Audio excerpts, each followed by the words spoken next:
In our previous video, we formally introduced forces, including Newton's first law and the four fundamental forces.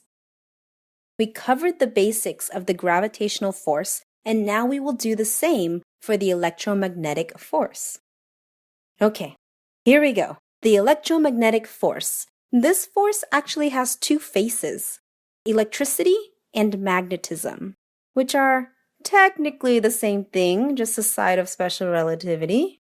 In any case, within the realm of electricity is the electrostatic force, and this will be our focus. You might have already heard about this force. It's the force that exists between charged particles, such as protons and electrons. The fundamental rule of charges is that like charges, positive and positive or negative and negative, repel, while opposite charges, positive and negative or negative and positive, attract.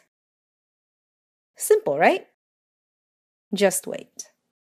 Okay, so how do we, normal people of the world, experience this force? Well, we experience it in everything we do. Let's start with a simple example. You push a toy dinosaur.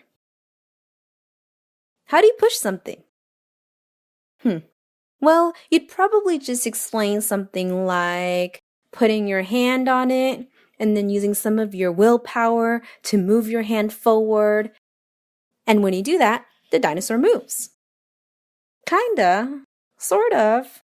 Let me explain. Now, all matter, at least normal matter, is made up of protons and electrons. So when we have an atom, we have our protons and neutrons densely packed into a tiny spot in the center, the nucleus, and we would have the electrons around the outskirts of the nucleus in what we call the electron cloud. This electron cloud is actually responsible for the size of the atom. Have you heard of the marble in a football field analogy? The marble would represent the nucleus of an atom, while the entire volume of the football field would be the space in which tiny electrons orbit. With a super dense nucleus and a super not dense electron cloud, the atom is actually mostly empty space. Think about that for a moment. If atoms are mostly empty space, and things are made up of atoms, it stands to reason that everything is mostly made up of nothing. So, why does the dinosaur feel solid? Why can't my hand just pass through it like it would a ghost? Picture two atoms side by side. The electron clouds of both atoms side by side. Since both electron clouds are negative in charge, they feel a repulsive electrostatic force. In fact, they repel so strongly that it's impossible for two electrons to ever touch. It would take an infinite amount of energy to do it. So when you touch something, what's really happening is that the electrons on your hand and the electrons on the object are repelling, preventing your hand from moving through the object. On a macroscopic level, it appears you've made contact with the dinosaur. But on a particulate level, there's empty space that separates you and your dino. But still, you feel like you're touching the object because all feelings are electrical impulses fired between neurons sending messages to your brain.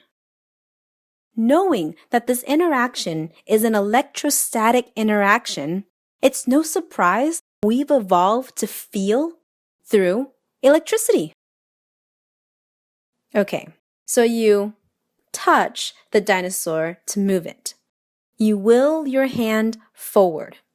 As the electrons in your hand are moving closer to the electrons in the dinosaur, it'll force those electrons away, which then causes a chain reaction to move all of the remaining particles in the dinosaur, and voila, you've successfully pushed something.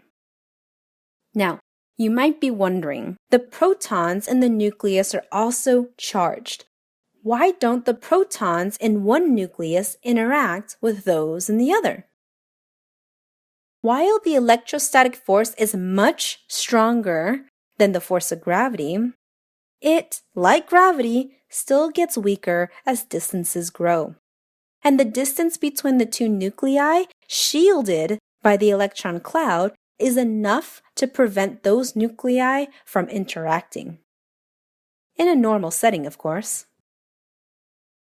There are so many interactions between objects that are caused by this electrostatic force. For this reason, we've decided to classify these as contact forces, and we've given each a unique name based on how this interaction takes place and the outcome of the interaction. The force you exert when you push your dinosaur is called the applied force, F sub A for applied. It is the most general force between two objects, but still, the applied force only exists when the two objects interacting are touching. So, as soon as you stop touching the dino stops feeling the applied force. Okay, what are the other contact forces then? We mentioned earlier that the gravity of the Earth is pulling you downward, but you're not accelerating downward all the time, just like our dinosaur here. That's because as the dinosaur pushes on the ground actually pushes upwards to support the dinosaur. Now, the ground can only do that when you're in contact with the ground, and it's able to do that through the electrostatic force. This is known as the normal force, F sub n. The term normal in mathematics refers to being perpendicular, which is where this force gets its name. The force always acts perpendicular to its surface and serves to support any object. So, when you lean against the wall, looking cool and all, the vertical wall is supporting you from falling through by pushing on you horizontally or perpendicularly to its surface. Because it's supporting you, the normal force is a responsive force. That means the wall pushes on you just enough to support you. We also mentioned earlier that objects in motion will continue at constant velocity unless acted upon by a net external force. So, after you pushed your dinosaur earlier, you would expect the dinosaur to keep moving at a constant speed in the same direction without needing any additional push from you. But our experiences actually show that the dinosaur eventually comes to a stop. Why? If the dinosaur isn't maintaining constant velocity, that means there has to be another force acting on it. The force responsible for bringing this dinosaur back to rest is known as friction, F sub F. Friction is notably a resistive force, meaning it acts against motion to slow an object down. It's caused by the interaction between two surfaces, such as the dinosaur's feet and the table. And its strength depends on the coarseness of the two materials in contact.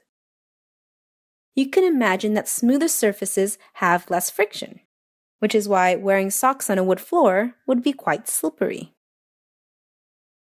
Now, if you're thinking about forces that slow you down, you might come up with air resistance. And you'd be right to do so. Air resistance is a special case of the frictional force. It's just unique in that the air is the surface an object is rubbing against. What other contact forces are there? Besides forces that support an object, the normal force, or slow an object down, friction, there are two more: tension and the spring force. The force of tension is a force that's transmitted through a rope, a cable, or anything of the like. It is a pulling force rather than a pushing force. So it is always directed away from an object. And if there's tension in a rope, that tension is transmitted uniformly through the rope. That means there's no way to make one portion of the rope more taut than any other portion on the same rope. The spring force, or elastic force, F sub S, is a restorative force in that the force always acts to return a deformed object to its original shape. This force is often found in springs, hence the name, and objects that are spring-like, such as rubber bands. And so, when a spring is compressed and released, the spring force, or elastic force, returns the spring to its original shape. Some springs are unique in that the amount of force to restore the spring to its original shape is directly proportional to the amount it's being stretched or compressed. These ideal springs follow Hooke's law. The spring force is equal to negative kx. The negative value is just a reminder that the spring force is a restoring force, which will always act opposite to the direction that the spring is deformed. That is why when you push a spring down, the spring will snap back up. The lowercase k represents the spring constant, which depends on the stiffness of the spring, and x represents the amount that the object is deformed, stretched, or compressed. Whew, that's a lot of information, so let's take a moment to summarize the new stuff. Okay, we've got the gravitational force and the electromagnetic force, which are two of the four fundamental forces. The gravitational force, known as weight, is a force of attraction between any two masses while in a gravitational field. The electrostatic force, which is just one aspect of the electromagnetic force, is responsible for a number of contact forces. The normal force, the force of friction, which includes air resistance, tension, and the spring force. Any one of these forces, when unbalanced and externally applied to an object, can overcome an object's inertia, or mass, and cause an acceleration. There you have it. We've learned just enough about forces to get us started. In our next lesson, we'll take a look at how we can represent these forces acting on an object through the use of free body diagrams. See you later on Penguin Physics.